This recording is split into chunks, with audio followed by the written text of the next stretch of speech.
যুবক যখন সেজদায় যায়, যুবক তো জানে না, ও তো জানে আমার চলায় জমিন কাঁপে, ও তো জানে যে আমার চলায় এলাকা কাঁপে। হায়, ও জানে না ওর সেজদায় যে আরশ কাঁপে, ওটা ও জানে না। যদি জানতো তো এলাকা কাঁপাইতো না, যদি জানতো তো জমিন কাঁপাইতো না, ও সেজদা দিতে থাকতো আর আরশকে কাঁপাইতে থাকতো। যুবকের সেজদায় আরশ কাঁপে, আরশ। যুবক যখন সেজদায় যায়, সেজদায় পড়ে তো আল্লাহ ফেরেশ, নাইলে এই হাদিস কোনোদিন আসতো না। আল্লাহ ফেরেশতাকে বলে উনজুর ইলা শাব মাযা ইয়াফআল, যুবকের দিকে তাকাতো কি করে আল্লাহ জানেন।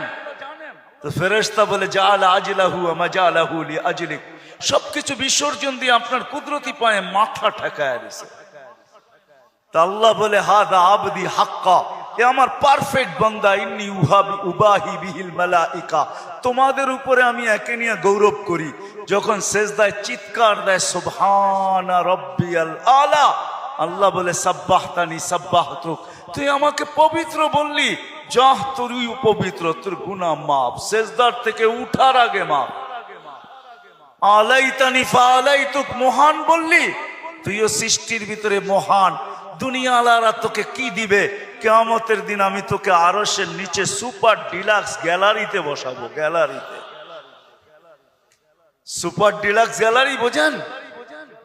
7 জনের ভিতরে একজন ওই যুবক যে যৌবন আল্লাহর সাথে বিনিময়